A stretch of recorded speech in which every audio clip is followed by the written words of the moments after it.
নমস্কার বন্ধুরা, আচার্য ফ্যামিলি কিচেনে আপনাদের সকলকে স্বাগত জানাই। আজকে আমি খুবই সহজ পদ্ধতিতে কম সময়ের মধ্যে তড়কা করে দেখাবো। এগ তড়কা বানাচ্ছি আজকে আমি। তো এগ তড়কা বানানোর জন্য প্রথমে কি কি প্রয়োজন সেগুলো ফার্স্টে দেখে নেব। তাহলে চলুন দেখে নেওয়া যাক কি কি লাগছে। প্রথমে আমি 250 গ্রাম তড়কার ডাল 2 ঘন্টা ভিজিয়ে রেখেছিলাম। এবার সেটা ধুয়ে ভালোভাবে পরিষ্কার করে নিয়েছি।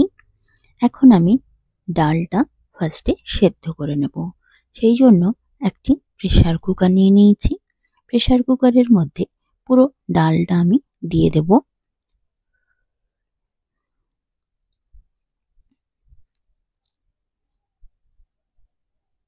ডালটা দিয়ে দেওয়ার পরে দেব 1 বাটি পরিমাণ জল। ডালের থেকে যেন 1.5 ইঞ্চ উপরে থাকে জলটা। আর দিয়ে দিলাম 1 চামচ হলুদ, 1 চামচ নুন দিয়ে ঢাকা লাগিয়ে গ্যাসটা জ্বালিয়ে বসিয়ে দেব।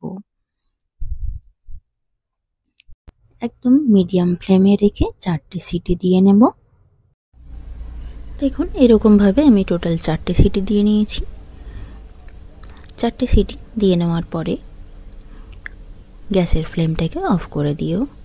এবার দেখে নেব আর তড়কার জন্য কি কি মশলা লাগছে। একটি বেশ বড় সাইজের পেঁয়াজ কুচি কিমা সাইজ করে কুচিয়েছি, লঙ্কা কুচি 6-7টি, রসুন কুচি 2 চামচ, আদা কুচি 2 চামচ আর একটি বেশ বড় সাইজের টমেটো কুচি। আর লাগছে যেটা ধনেপাতা ছাড়া টেস্টটা খুব একটা ভালো হবে না। আর নিয়েছি সানরাইজের তড়কা মশলা, আর নিয়েছি 2টো ডিম।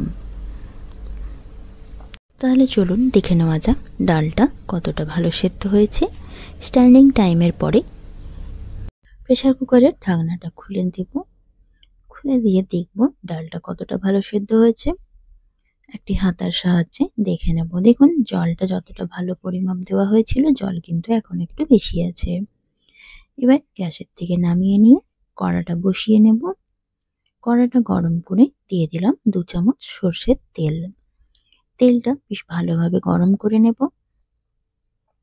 এই তেলেই ভেজে নেব 2টো ডিম।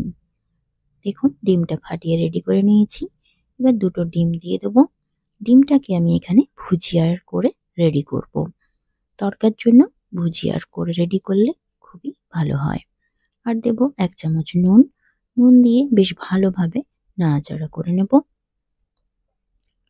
দিয়ে ভুজিয়ার শেপে করে ডিমটা ভেজে নেব। ডিমটা একেবারেই বেশি ভাজবো না।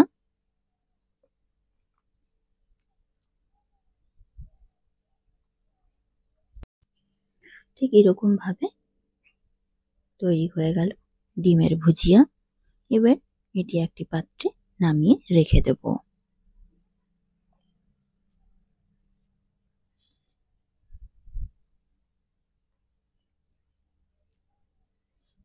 দিয়ে কড়াটাকে ভালোভাবে পরিষ্কার করে কড়াই দিয়ে দেব বেশ কিছুটা পরিমাণ সর্ষের তেল।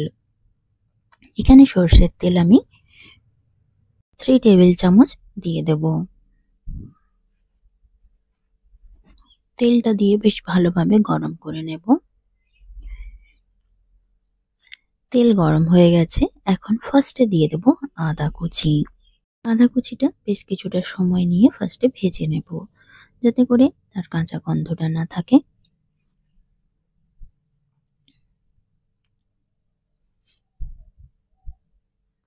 আদাটা ভেজে নেওয়ার পরে দিয়ে দেব এখানে আমি পেঁয়াজ কুচি।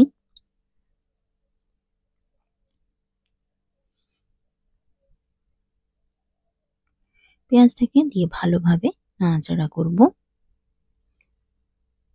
মিনিট খানেক সময় নিয়ে মিডিয়াম ফ্লেমে করে ভেজে নেব।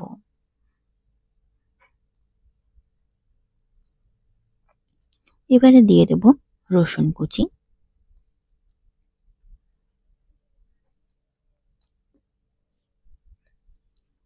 রসুন কুচিটা দিয়ে দেওয়ার পরে বেশ ভালোভাবে আদা রসুন পেঁয়াজটাকে ভেজে নেব মিডিয়াম ফ্লেমে। যতক্ষণ পর্যন্ত না লাইট ব্রাউন কালার হচ্ছে ততক্ষণ পর্যন্ত এভাবে ভাজতে থাকবো। এভাবে কন্টিনিউ নাড়াচাড়া করে ভেজে নেব।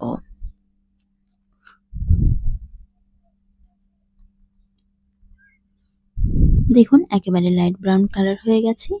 এই পর্যায়ে দিয়ে দেব সানরাইজের তড়কা মশলার 1 চামচ আর অল্প জল দিয়ে বেশ ভালোভাবে কষিয়ে নেব।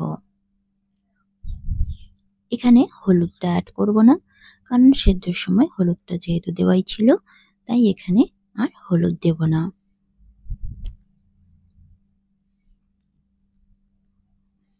দেখুন মশলার থেকে তেল ছেড়ে গেছে। এই পর্যায়ে দিয়ে দেব সেদ্ধ করে রাখা তড়কার ডাল। ডালটা দিয়ে বেশ ভালোভাবে মশলার সাথে কষিয়ে নেব।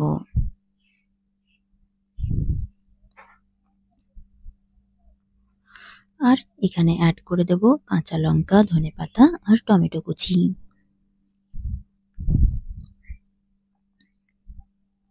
দিয়ে বেশ ভালোভাবে কষিয়ে নেব।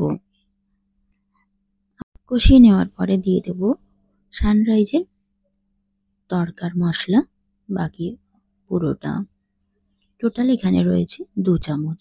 2 চামচ তড়কার মশলা দিয়ে বেশ ভালোভাবে মিডিয়াম ফ্লেমে করে কষাতে থাকবো।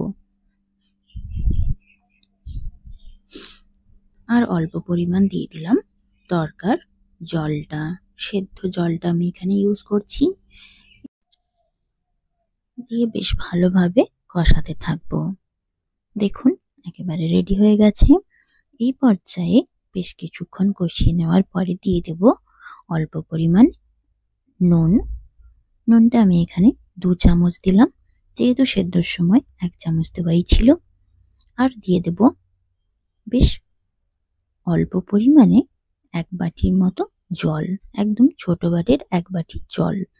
জলটা দিয়ে বেশ ভালোভাবে নাড়াচাড়া করে নেব। করে নিয়ে ফুটিয়ে নেব। ফুটিয়ে নেওয়ার পরে দিয়ে দেব ডিমের ভুজিয়াটা। ডিমের ভুজিয়াটা চারিদিকে ছড়িয়ে দেব। ডিমের ভুজিয়াটা দিয়ে বেশ ভালোভাবে নাড়াচাড়া করে নেব।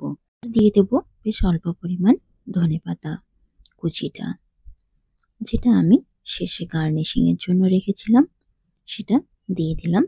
দিয়ে বেশ ভালোভাবে নাড়াচাড়া করে নেব। এই সহজ পদ্ধতিতে তড়কার রেসিপি যদি আপনাদের ভালো লাগে, অবশ্যই আমার চ্যানেলটা সাবস্ক্রাইব করে বেল আইকনে প্রেস করে দেবেন, যাতে করে সমস্ত নোটিফিকেশনগুলো সবার আগে পেয়ে যান। দেখুন এই পর্যায়ে তড়কার ডাল কিন্তু একেবারে রেডি। আর এই তড়কার রেসিপি ভালো লাগলে অবশ্যই লাইক, কমেন্ট, শেয়ার করতে ভুলবেন না।